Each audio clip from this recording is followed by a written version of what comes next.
nama saya Faisa Salsabila, absen 14. Perkenalkan, nama saya Magdalena, absen 19. Perkenalkan, nama saya Nista Jahira Gusti, absen 15. Perkenalkan, nama saya Mbak Melinda Latif Panani, absen 26. Nah, yang pertama yang akan dibahas yaitu latar belakang. Letak salah satu kerajaan awal di Sumatera diduga berada di Jambi dan berdekatan dengan kerajaan Sriwijaya. Hubungan memiliki sejarah dagang dan politik dengan Tiongkok sejak abad ke-7 Masehi.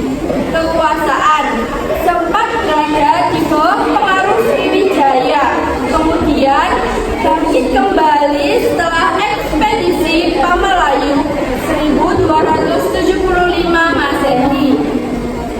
Kejayaan mencapai puncaknya pada masa pemerintahan Raja Adityawarman.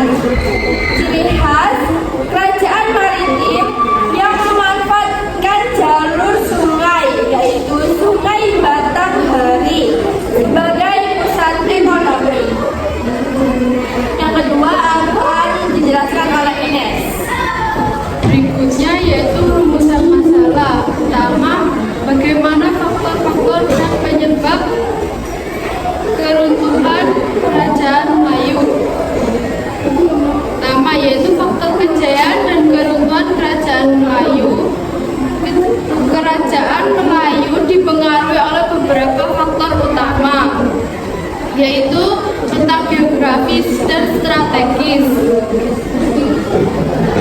Di jalur perdagangan internasional menjadikan kerajaan ini berkembang sebagai pusat ekonomi. Selain itu, kemampuan dalam mengelola perdagangan serta kepemimpinan raja yang kuat, terutama pada masa Adityawarman, turut mendukung kemajuan kerajaan. Namun demikian, kerajaan Melayu juga mengalami kemunduran yang disebabkan oleh beberapa faktor. Melemahnya kekuasaan pusat serta perubahan jalur perdagangan internasional menyebabkan menurunnya perekonomian kerajaan. Selain itu, pengaruh kekuatan luar juga turut mempengaruhi stabilitas kerajaan. Dengan demikian dapat disimpulkan bahwa kerajaan Melayu, kejayaan dan keruntuhannya dipengaruhi oleh faktor internal maupun faktor eksternal yang saling berkaitan. Yang kedua yaitu sistem pemerintahannya. Kerajaan Melayu menerapkan sistem monarki atau kerajaan yang dipimpin oleh seorang raja. Pemerintahan seringkali bersifat desentralisasi, di mana penguasa lokal di sepanjang aliran sebagai sungai otonomi tertentu, namun tetap tunduk pada otoritas pusat. Pada masa Adityawarman, pengaruh budaya Hindu-Buddha sangat kuat dalam struktur birokrasi dan legalitas kekuasaan. Yang ketiga yaitu hubungan dengan bangsa asing. Tiongkok menjalin hubungan diplomatik dengan perdagangan sejak abad ke-7, yaitu dinasti Tang, yang dibuktikan dengan pengiriman utusan. Pertama, India terjalin melalui penyebaran agama Buddha dan Hindu serta aktivitas perdagangan komoditas, hutan dan logam mulia. Yang kedua yaitu ada Arab dan Eropa. Hubungan dengan perdagangan Arab berkembang seiring dengan meningkatnya permintaan rempah dan hasil hutan. Sementara kontak dengan bangsa Eropa seperti Portugis mulai terjadi di masa-masa akhir atau masa transisi menuju Kesultanan Islam di wilayah tersebut. Selanjutnya saya akan menjelaskan tujuan penulisan pembukaan tulisan. Tujuan penulisan ada 8, yaitu yang pertama mengetahui asal-usul dan latar belakang berdirinya kerajaan Melayu. Yang kedua, memahami perkembangan dan masa kejayaan kerajaan Melayu di Nusantara.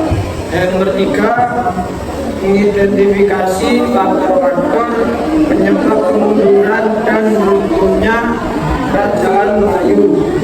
Yang keempat, mengetahui peninggalan sejarah kerajaan Melayu yang masih ada hingga saat ini. Yang kelima, menguraikan masa kejayaan kerajaan Melayu pada masa pemerintah Raja Aditya Warman.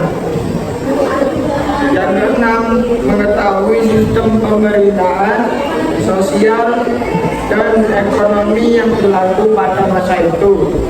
Yang ketujuh, mengidentifikasi berbagai peninggalan sejarah dan prasasti yang ditinggalkan.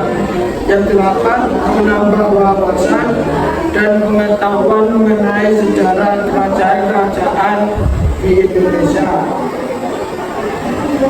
Manfaat penulisan. Yang pertama, menambah pengetahuan sejarah. Penulisan sejarah membantu masyarakat memahami asal-usul, perkembangan, dan kejayaan kerajaan Melayu di masa lalu. Yang kedua, memperkuat identitas bangsa. Sejarah kerajaan Melayu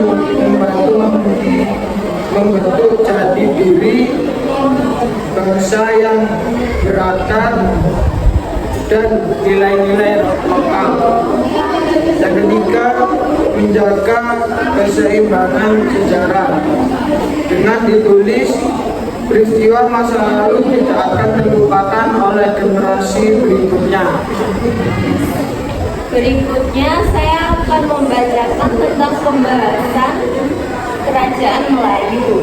Pembahasan lengkap Kerajaan Melayu sekitar abad ke-7 hingga ke-13 Masehi mencakup asal-usul di Jambi, posisi strategis di Salak Melaka, pengaruh Buddha, Vajrayana, serta dinamika politik sebagai bawahan Sriwijaya sebelum mandiri. Fokus utama adalah evolusi dari pusat perdagangan lokal menjadi kerajaan besar di bawah Aditya Warman. Mengenai kerajaan Melayu, sering disebut sebagai kerajaan Dharmaswara atau Melayu Jambi, mencakup evolusi pusat, kekuasaan di Sumatera yang sezaman dengan Sriwijaya namun memiliki karakteristik unik. Poin-poin pembahasan lengkapnya sampai sekarang masih digunakan untuk makalah atau studi sejarah. Kerajaan Melayu terletak di sekitar Sungai Batanghari, Jambi, dan menjadi pusat perdagangan internasional serta menjalin hubungan diplomatik dengan Cina sejak abad ke-7 Masehi. Puncak kejayaannya terjadi pada masa Aditya Warman dengan wilayah luas dan stabilitas politik. Sistem pemerintahannya terbentuk monarki yang dipengaruhi budaya India. Kerajaan ini juga menerima pengaruh Buddha dari India dan Islam dari Arab. Kerajaannya didukung oleh letak strategis dan kepemimpinan kuat, namun runtuh akibat kelemahannya kekuasaan pusat, perubahan rute dagang, dan pengaruh luar. Banyak prasasti peninggalan ditemukan di batang batu sangkar yang memuat informasi kehidupan masyarakat masa itu. Selanjutnya adalah kesimpulan dari sejarah kerajaan Melayu. Kerajaan Melayu merupakan salah satu kerajaan penting di Nusantara yang berkembang di wilayah Sumatera.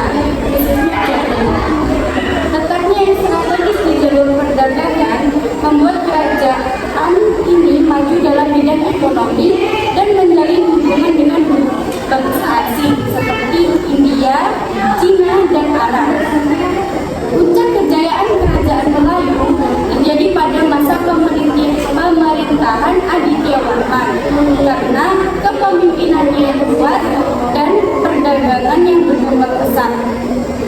Namun, kerajaan Melayu kemudian mengalami kemunduran akibat melemahnya kekuasaan pusat, perubahan jalur perdagangan, dan pengaruh kerajaan lain. Meskipun begitu, kerajaan Melayu meninggalkan berbagai prasasti dan peninggalan sejarah yang menjadi bukti kejayaannya.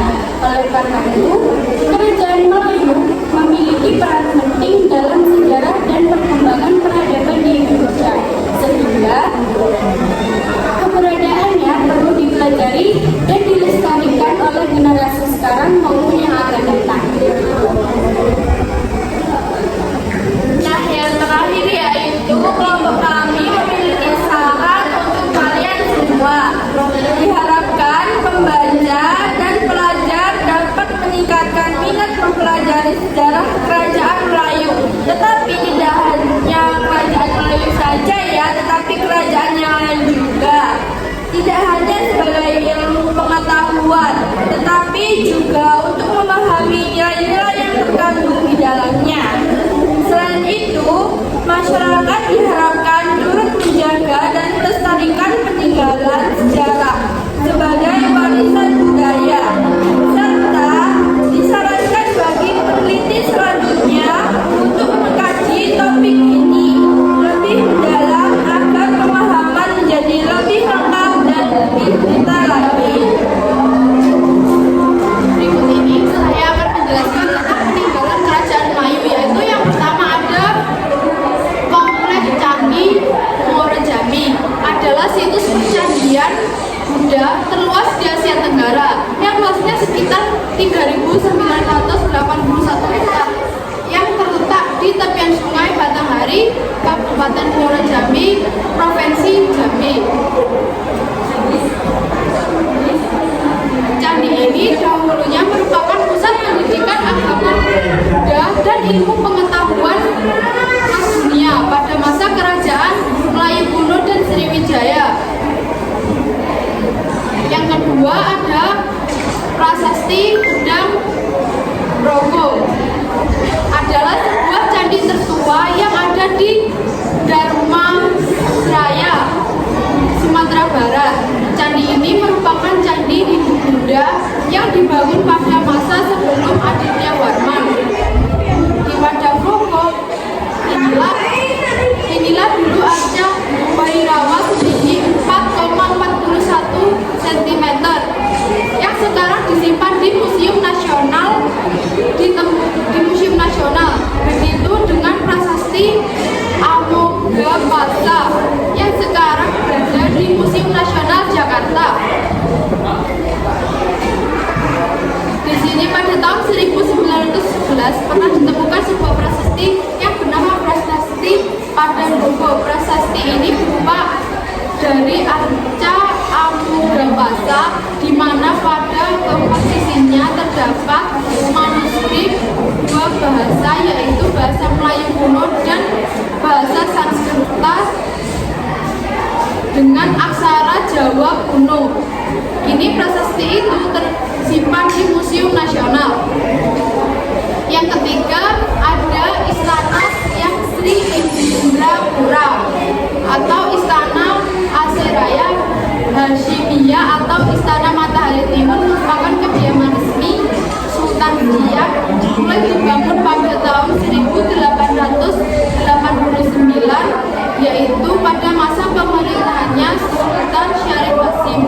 Istana ini merupakan peninggalan Kesultanan Siak Sri Indrapura yang selesai dibangun pada tahun 1893. Sekian presentasi dari kelompok kami. Mohon maaf apabila ada kekurangan dan kesalahan. Wassalam.